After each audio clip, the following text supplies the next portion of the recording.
This is a video guide to note-taking in the field. In this video, we'll focus specifically on hunting for Bigfoot. Before. Let's compare and contrast some approaches to preparation. You should do ample preliminary research to make sure you know what you're doing and what you're looking for. There are plenty of reliable sources available online. You should not procrastinate in your research. In addition to this, you should try to take your sources from reliable online resources. For example, don't just Google the information you're looking for. Try to find a site that specializes in the topic you want to do research about. I mean, really, come on, Pat. Another essential part of any research trip is having the proper note-taking materials with you. This is a fairly rudimentary note-taking trip, so the tools are rather basic. We have a note-taking pad with pen for taking notes in the field, a simple ruler for taking measurements in the field, baggies, just regular Ziploc baggies for collecting evidence, a camera for collecting photographic material, cordoning tape for setting off an area for further research, a flashlight and emergency light, a simple plastic bag for garbage, a headlamp, evidence canisters, wet wipes, a jackknife, tweezers, and a ruler. Don't bring things for entertainment or unnecessary supplies. Remember, pack light and bring just what you need. It's also important to bring proper note-taking materials. Here we have a simple hard top and a pen for note-taking, as well as a plastic bag for possible waterproofing if necessary. No bacon bits here. There are, however, some amateur researchers who are less well prepared. Remember, it's important to bring the proper tool for the job. Your research trip is only as good as the notes you take about it. Also, remember to dress weather appropriately. If it's hot out, bring sunscreen and sunglasses. If it's cold out, bring a warm jacket, a hat, and a scarf. Also, it doesn't hurt to pack a little heavier than you need to, just in case of emergencies. You should not, however, dress for a walk in the park. Remember, research can be very time-consuming and very painstaking. It may take even longer than you're expecting. Also, remember to bring weather-appropriate equipment. That hour spent out in the wilderness can seem like an eternity if you're too cold or too hot. Now let's compare and contrast some approaches when you're out in the field.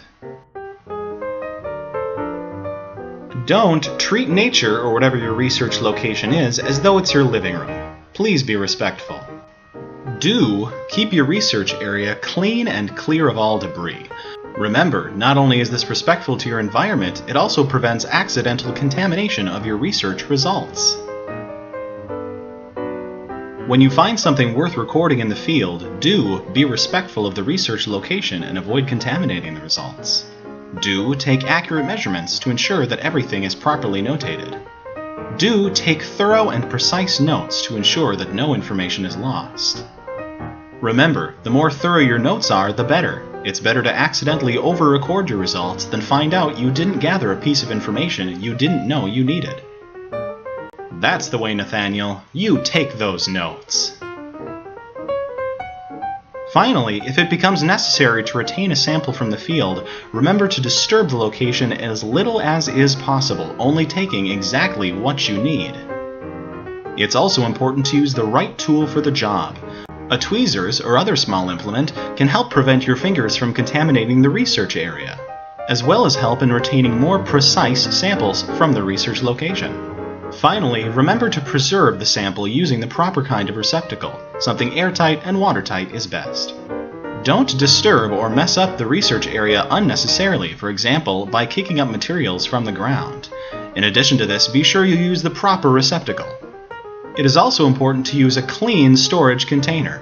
Something clean and sanitary is probably best. Finally, remember to use the right tool for the job. I bet you wish you had a tweezers with you. It's kind of embarrassing, Pat. Finally, remember to store your specimen container in such a way as to avoid disturbing the specimen contained within. Finally, remember to take thorough notation on the site from which the specimen was collected. That's not how you do it. Finally, accurate measurement is essential to proper research. Try taking it in an inch or centimeter format, not finger length. I bet you wish you would have weatherproofed. Do avoid unnecessarily disturbing your research location. Remember, it's not your job to interact with the research subject. You should try to collect notes while disturbing the research subject as little as is possible. Don't attempt to interact with the research subject. Good research is research that keeps your research location untouched. Oh boy. If you find that you have contaminated the research area, attempt to clean up after yourself as thoroughly as possible. And leave the research area as you found it.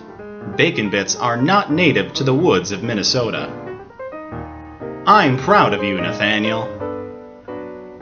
Now let's look at what we do after the research is finished.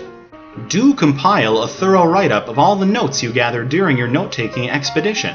This is the format in which you'll share your results with others. Don't put off formally writing up your results for too long. The longer you wait before producing a formal write-up of your research, the foggier the experience will be in your mind. In addition, if you don't produce a formal write-up of your research results, you won't be able to share these results with others. Maybe someday, Pat. Maybe someday. You're walking in the woods. There's no one around, and your phone is dead. Out of the corner of your eye, you spot him. So is this infectious? Has it gone viral yet?